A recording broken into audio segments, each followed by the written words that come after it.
মুখ্য ন্যায়াধীশ ন্যায়মূৰ্তি শ্ৰী বিজয় বিষ্ণই ডাঙৰীয়া,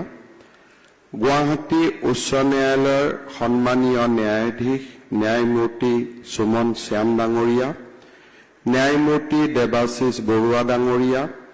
ন্যায়মূৰ্তি অৰুণদেৱ চৌধুৰী ডাঙৰীয়া, শিৱসাগৰ জিলা আৰু সত্ৰ ন্যায়াধীশ শ্ৰীমতী মৃদুচন্তা বৰদলৈ ডাঙৰীয়ানী,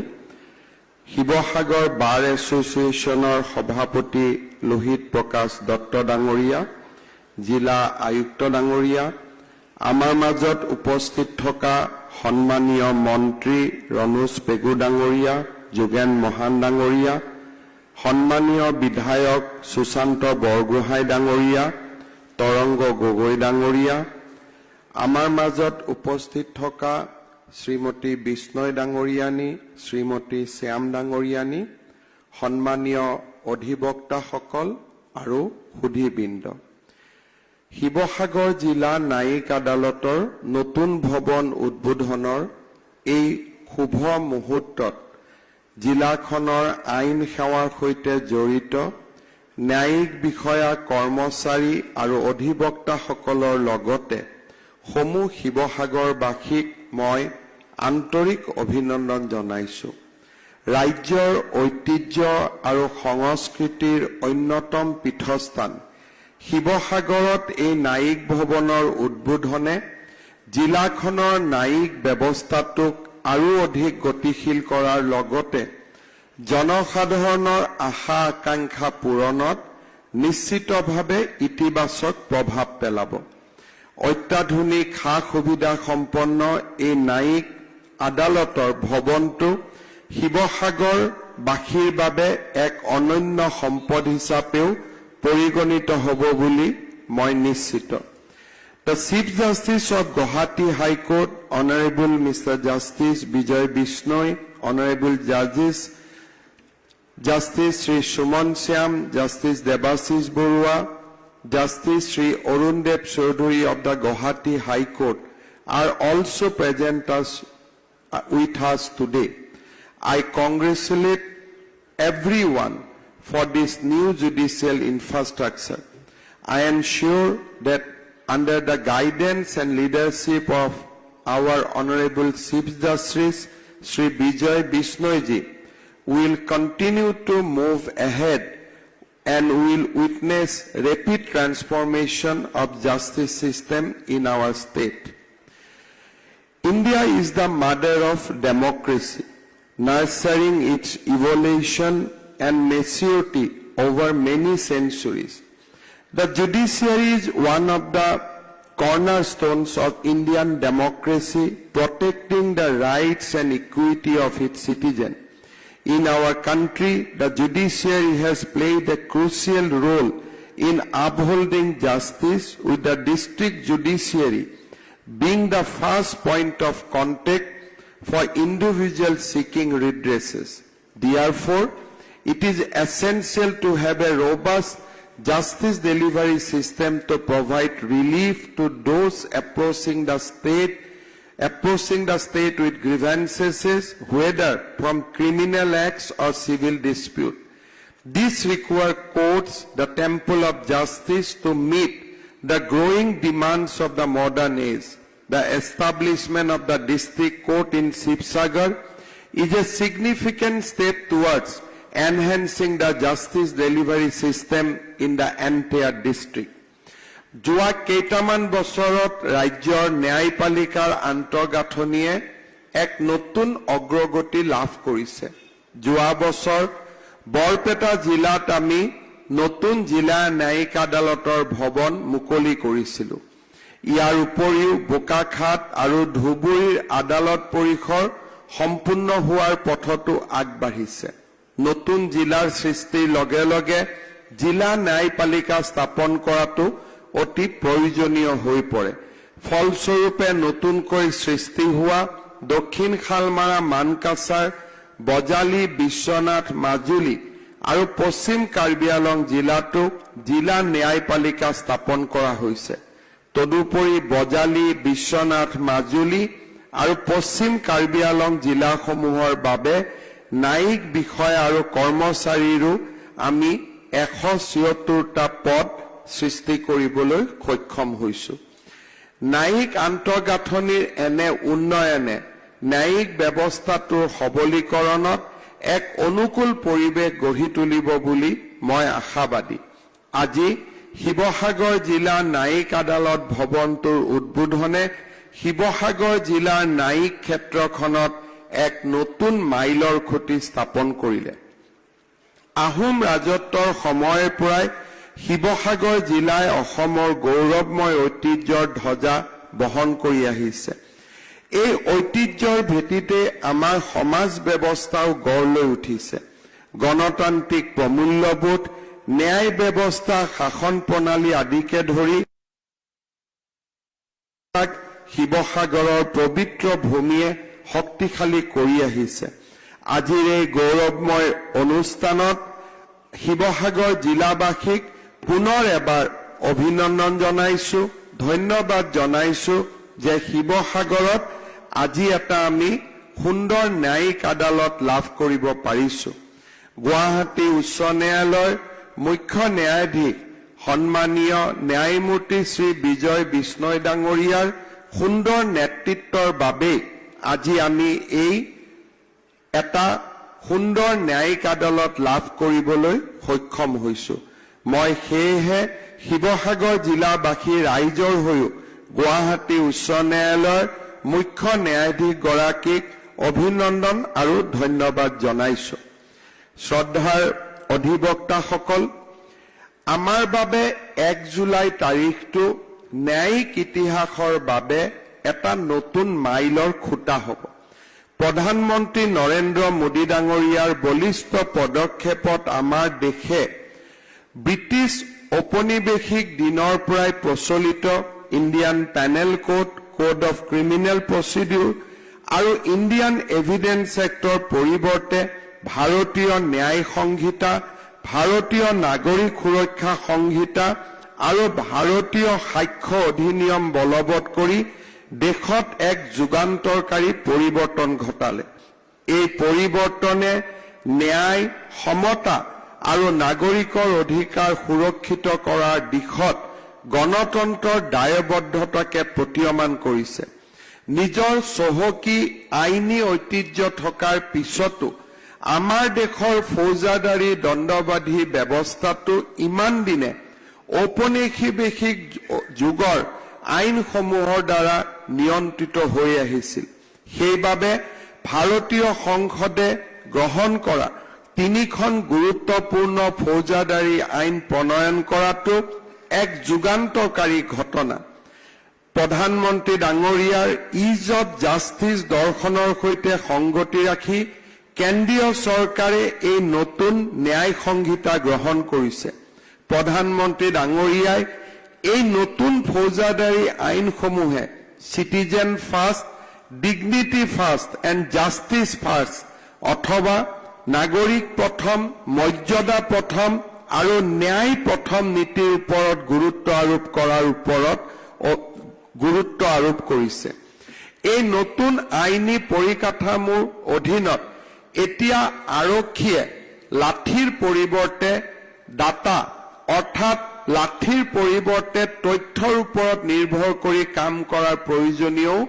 প্ৰয়োজনীয়তাও প্ৰধানমন্ত্ৰী ডাঙৰীয়াই দোহাৰিছে। প্ৰধানমন্ত্ৰী ডাঙৰীয়াই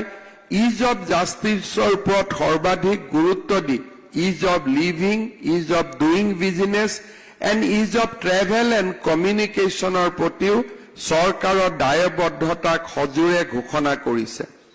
এই নতুন সংহিতাৰ অধীনত প্ৰযুক্তিয়ে আগস্থান লাভ কৰিব। প্ৰযুক্তিৰ প্ৰয়োগেৰে গোচৰৰ অত্যাধিক বোজাৰ পৰা ন্যায় ব্যৱস্থাটো মুক্ত হৈ উঠিলে আমাৰ ন্যায় ব্যৱস্থাৰ বাবে এক নতুন যুগৰ আৰম্ভণি হ'ব।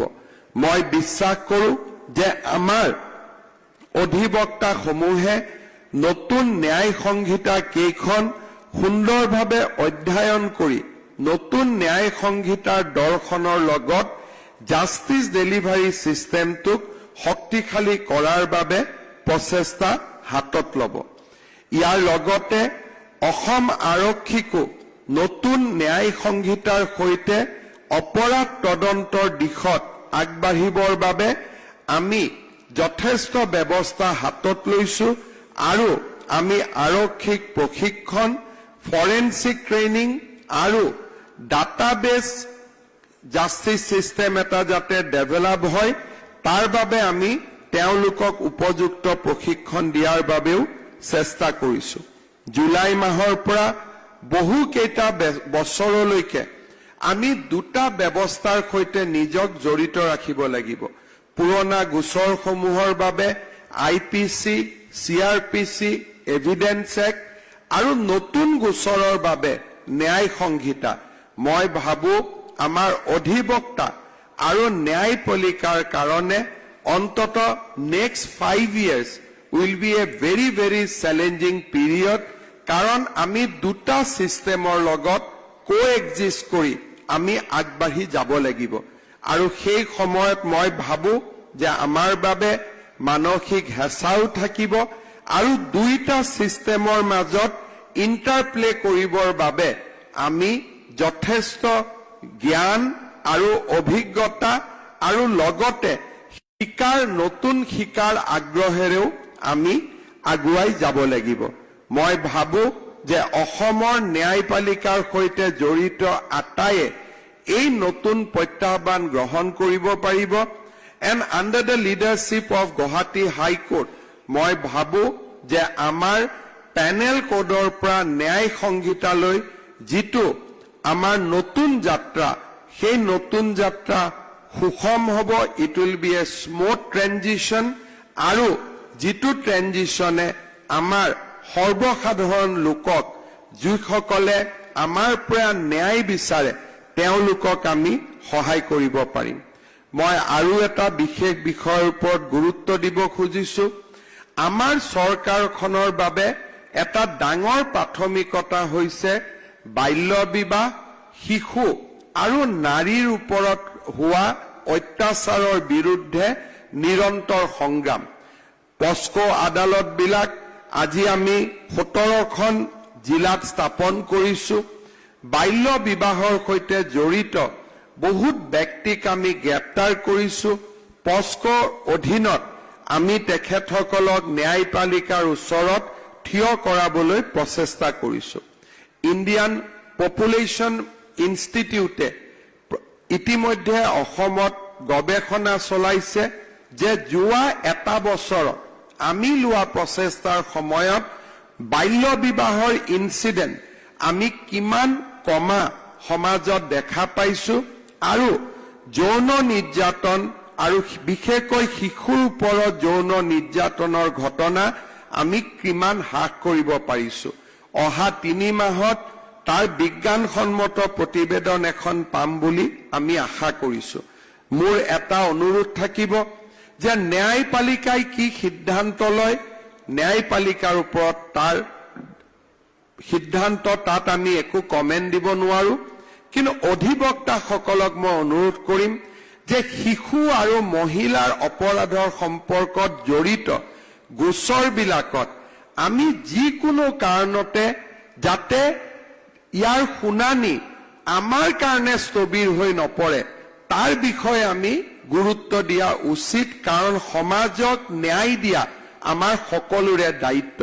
মই ভাবো যে যেতিয়া পস্কো কেছ হ'ব বা ৰেপ বা আন ধৰণৰ কেছ হ'ব তেতিয়া অধিবক্তাসকলে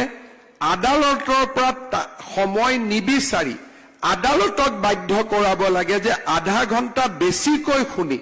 আপোনালোকে এই বিষয়টোৰ ওপৰত ন্যায় দিয়ক কাৰণ সমাজৰ নিপীড়িত শিশু আৰু মহিলাসকলক ন্যায় প্ৰদান কৰাত অধিবক্তাসকলৰো এটা বিশেষ ভূমিকা আছে আৰু এই ক্ষেত্ৰত আমাৰ আৰ্থিক চিন্তাৰ লগে লগে আমাৰ সামাজিক দায়বদ্ধতাৰ প্ৰশ্নও আমি আমাৰ সন্মুখত ৰাখি আমি কাম কৰিব লাগিব নিৰ্দোষীজনক আদালতৰ পৰা তেওঁক মুক্তি দিয়াটো আমাৰ দায়িত্ব কিন্তু দোষীৰ শাস্তি বিলম্ব কৰাটো আমাৰ দায়িত্বৰ ভিতৰত নপৰে বৰঞ্চ দোষীক শাস্তি ক্ষিপ্ৰতৰ হোৱা আমাৰ দায়িত্বৰ ভিতৰত পৰে কাৰণ অধিবক্তাসকলে হৈছে সমাজৰ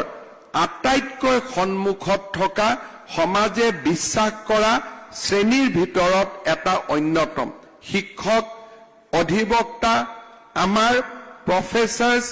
চাৰ্টাৰ্ড একাউণ্টেণ্টছ আদিৰ দৰে বৃত্তিৰ সৈতে জড়িত থকা ব্যক্তিসকলক ওপৰত সমাজৰ দুখীয়া মানুহে আস্থা পোষণ কৰে আৰু তেওঁলোকৰ আস্থাৰ কখটিশীলত উত্তীৰ্ণ হোৱাটো আমাৰ সামাজিক দায়বদ্ধতাৰ এটা অন্যতম বৈশিষ্ট্য বুলি মই অনুভৱ কৰোঁ আমাৰ ৰাজ্যত চৰকাৰৰ বাবে যাতে কোনো গোচৰ কতো স্তব্ধ হৈ থাকিব নালাগে তাৰ বাবে আমি ডাইৰেক্টৰ প্ৰসিকিউশ্যন গঠনৰ দিশত আগবাঢ়িছো আৰু আমাৰ জিলা ন্যায়াধীশসমূহত ন্যায়ালয়সমূহত চৰকাৰী অধিবক্তা নিয়োগৰ ব্যৱস্থাটোতো আমি এটা ডাঙৰ ট্ৰান্সফৰমেশ্যন আনিবৰ বাবে চেষ্টা কৰিছো যাতে তেওঁলোক চৰকাৰী বিষয়া হ'ব পাৰে মাহত তেওঁলোকে চৰকাৰৰ পৰা দৰমহা পাব পাৰে আৰু তেওঁলোকৰ সামাজিক দায়বদ্ধতাক আমি যাতে এটা মেজাৰমেণ্ট কৰিব পাৰো সেই দিশতো আজি আমি পদক্ষেপ আগবঢ়াইছো আৰু মই ভাবো যে এই দিশতো আমি নিশ্চয় সফল হ'ব পাৰিম পুনৰ এবাৰ আজিৰ এই সুন্দৰ দিনটোত আমাৰ শিৱসাগৰ ন্যায়িক আদালতৰ উদ্বোধনে আমাৰ দীঘলীয়া ন্যায়িক ইতিহাসত এটা মাইলৰ খুঁটাৰূপে পৰিগণিত হৈ ৰব পুনৰ এবাৰ মই গুৱাহাটী উচ্চ ন্যায়ালয়ৰ মুখ্য ন্যায়াধীশ ন্যায়মূৰ্তি শ্ৰী বিজয় বিষ্ণৈ ডাঙৰীয়াক তেখেতৰ উপস্থিতিৰ বাবে অভিনন্দন জনাইছো আৰু মই আশা কৰোঁ যে তেখেতৰ নেতৃত্বত আৰ্তজনে সমাজৰ শেষৰ শাৰীত থিয় হৈ থকাজনে আমাৰ আদালত ব্যৱস্থাৰ পৰা ন্যায়িক ব্যৱস্থাৰ পৰা ন্যায় পাবলৈ সক্ষম হ'ব আজিৰ সভাত উপস্থিত ন্যায়মূৰ্তি শ্ৰী সুমন শ্যাম ডাঙৰীয়া শ্ৰী দেৱাশিষ বৰুৱা ডাঙৰীয়া আৰু শ্ৰী অৰুণদেৱ চৌধুৰী ডাঙৰীয়াকো মই পুনৰ এবাৰ ধন্যবাদ জনাইছো আৰু জিলাখনৰ আইন ব্যৱস্থাটোৰ সৈতে জড়িত আটাইকে আজিৰ এই সুন্দৰ দিনটোত অভিনন্দন জনাই মই মোৰ বক্তব্যৰ সামৰণি মাৰিছো ধন্যবাদ জয় হিন্দ বন্দে মাতৰম